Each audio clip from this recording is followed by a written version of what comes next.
تھک جانا برا نہیں ہے، مایوس ہو جانا برا ہے۔ بہت برا اور مایوس انسان بس تب ہوتا ہے جب اسے اللہ کی طاقتوں پہ، اس کی رحمتوں پر یقین نہیں رہتا، اور جب یہ بات بھول جاتا ہے کہ جس نے یہ حالات پیدا کیے وہ یہ حالات بدل بھی سکتا ہے۔ دیکھو، ہر چیز انسان کے بس میں نہیں ہوتی، بلکہ کوئی بھی چیز انسان کے بس میں نہیں ہوتی جب تک اللہ نہ چاہے۔ پھر اس سے مایوس کیوں ہونا؟ جس کے حکم سے ایک پتہ بھی نہیں ہل سکتا، جس کے ایک حکم سے یہ کائنات بنا دی گئی اور ایک ہی حکم پر ختم کر دی جائے گی۔ مایوس تو وہ ہوتے ہیں جن کے پاس اللہ نہیں ہوتا۔ ہمارے پاس تو اللہ ہے، یعنی بادشاہوں کا بادشاہ، یعنی تمہارا آخری اور واحد مددگار۔ اب جتنا جتنا اللہ کی مانتے جاتے ہیں، آپ کی زندگی میں اتنا ہی سکون آتا جاتا ہے، آپ کا دل اتنا ہی مطمئن ہوتا جاتا ہے۔ اس کا مطلب یہ نہیں کہ آپ کی زندگی میں کوئی پریشانی، کوئی مشکل باقی نہیں رہتی، بلکہ وہ مشکلیں، وہ پریشانیاں ساتھ ہوتے ہوئے بھی آپ مطمئن ہوتے ہیں۔ وہ اللہ کی نظر میں ہونے کا احساس، وہ آپ کے دل کو پرسکون رکھتا ہے۔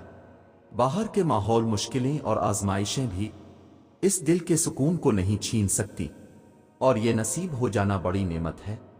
اور مومن کے پاس تو ایک ایسی نعمت ہوتی ہے جو اسے کبھی مایوس نہیں ہونے دیتی، وہ ہے رب پر ایمان کی نعمت، کہ میرا رب ہے نا، وہ تو مردہ میں سے زندہ نکال دیتا ہے، وہ تو پتھر میں سے پانی نکال دیتا ہے، تو کیا وہ رب ان مشکل حالات سے خیر نہیں نکالے گا؟ اللہ سے مانگتے رہو جو تم چاہتے ہو، یہاں تک کہ وہ تمہاری دعا کا جواب دے اور تمہارے لیے خوبصورت دروازے کھول دے۔ وہ ایک دن کن کہے گا، بس جلدی نہ کرو اور یہ نہ سوچو کہ یہ کیسے ہوگا۔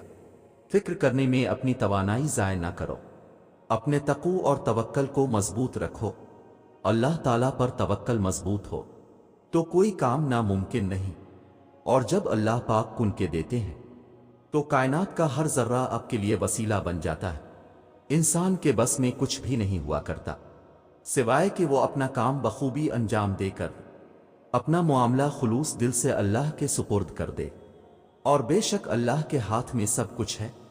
اللہ سے دوستی لگا لیں، پھر اللہ معجزے بھی وہیں فرماتا ہے جہاں اس کی ذات پر کامل یقین کیا جاتا ہے۔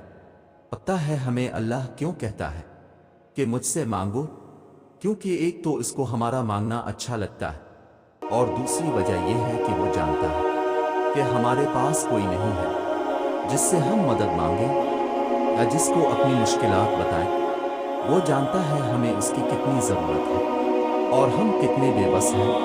اگر وہ ہمیں نہ سنے تو ہمارا دل پھٹ جائے۔ وہ ہماری ہی خاطر ہم سے کہتا ہے کہ میری طرف آؤ، تاکہ وہ ہمیں پر سکون کر دے اور ہماری دعاؤں کو قبول فرمائے۔ ایسی محبت ہے اس رب کو ہم سے۔ ہر کسی کے پاس سب کچھ نہیں ہے۔ جو لوگ جتنے مکمل نظر آتے ہیں اتنے ہی منتظر ہوتے ہیں معجزوں کے، لیکن پتہ ہے وہ مکمل اور مطمئن کیوں نظر آتے ہیں؟ کیونکہ انہوں نے اللہ سے اپنے تعلق چٹانوں کی طرح مضبوط رکھے ہوتے ہیں۔ انہیں یقین ہوتا ہے کہ وہ جس سے مانگ رہے ہیں وہ انہیں خالی ہاتھ نہیں لوٹنے دے گا۔ لوگ کیا کہتے ہیں اس بات سے انہیں فرق نہیں پڑتا۔ جب آپ کو کوئی مشکل آتی ہے تو پتہ ہے آپ کو سب سے زیادہ کس چیز کی ضرورت ہوتی ہے؟ اللہ سے بات کرنے کی۔ اسے بتایا کریں کہ آپ کیا محسوس کر رہے ہیں، کتنی تکلیف میں ہیں آپ۔ اس سے بات کر لینا، اس کے سامنے رو لینا ہے، آپ کے دل میں سکون اتار دے گا۔ اس سے کہیں کہ اللہ میرے لیے آسانی کر دے۔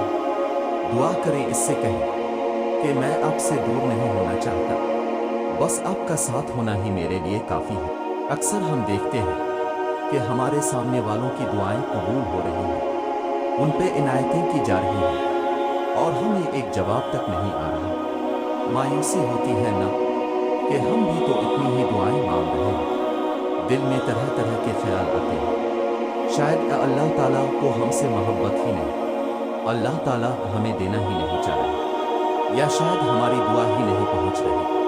ہم کہانی کا ایک رخ دیکھ کر ہی مایوس ہو جاتے ہیں، مگر ہمیں یہ پتہ نہیں ہوتا کہ جس کی دعاؤں کی قبولیت پر ہم شک کر رہے ہیں اس نے پتہ نہیں کتنی دیر اس لمحے کا انتظار کیا ہے۔ اس پر کس کس طرح کی آزمائشیں آئی ہوں گی۔